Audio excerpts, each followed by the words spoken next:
Hello বন্ধুরা, আজ আমি আপনাদের সামনে নিয়ে চলে এসেছি কীভাবে সবথেকে সহজ উপায়ে বেতের শাক ভাজি করা যায়, সেটাই আপনাদেরকে আজকে দেখাবো। আমি প্রথমে এখানে বেতের শাকগুলোকে ভালো করে ধুয়ে পরিষ্কার করে নিয়েছি। তারপরে একটা ছোট্ট পাত্রে বেতের শাকটা অল্প একটু পানি দিয়ে ভাপ দিতে বসিয়ে দিয়েছি। ভাপ দিলে কী হয়, বেতের শাকের যে এক্সট্রা যে রসটা থাকে সেটা বেরিয়ে যায় আর শাকটা তিতা লাগে না। তো প্রথমে আমি এখানে ঢাকা দিয়ে দিয়েছিলাম। ঢাকা দেওয়ার পরে আমার শাকটা এখন সেদ্ধ হয়ে গেছে। এবার আমি কড়াইয়ে সামান্য পরিমাণ তেল দিয়েছি।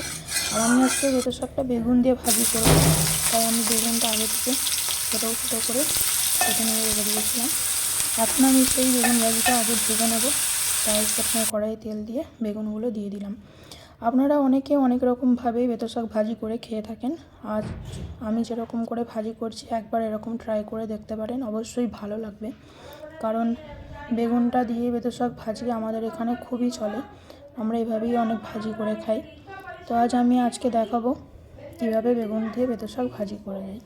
তো চলো, প্রথমে আমি এখানে নুন, হলুদ, অল্প পরিমাণ লঙ্কা আর অল্প একটু জিরে ধনে দিয়ে হালকা নাড়াচাড়া করে ঢেকে দিয়েছিলাম। ঢাকনা খুলে আবার অল্প নাড়াচাড়া করছি। নাড়াচাড়া করা হয়ে গেলে প্রায় আমার বেতের শাকটা যখন 50% ভাজা হয়ে যাবে বেগুনটা, তখন এর মধ্যে আমি আগে থেকে সেদ্ধ করা বেতের শাকটা দিয়ে দিয়েছি। এখন বেতের শাকটা দিয়ে দেওয়ার পরে নাড়াচাড়া করতে হবে।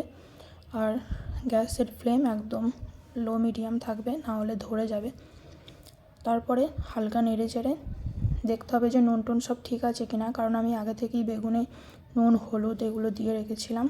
যদি আপনাদের কাছে কোনো কিছু কম মনে হয় যে না লবণ লাগবে, তাহলে একটু দিয়ে দেবেন, বা আপনারা যদি এখানে কালো জিরে অ্যাড করতে চান সেটাও দিয়ে দিতে পারেন। আমার এখানে নুন একটু কম মনে হয়েছিল, তাই আমি আবার নুন দিয়ে দিয়েছি, লঙ্কা দিয়ে দিয়েছি, সামান্য একটু হলুদ আর জিরে গুঁড়ো এখানে অ্যাড করেছি।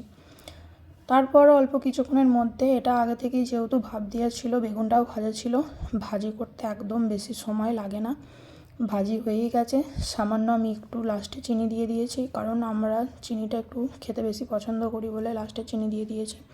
এবার অল্প একটু নাড়াচাড়া করে নামিয়ে নেব, তাহলেই বেতের শাক ভাজা রেডি। আর কোনো কিছু একদম সহজ উপায়ে এটা একদম ভাজি করা যায়।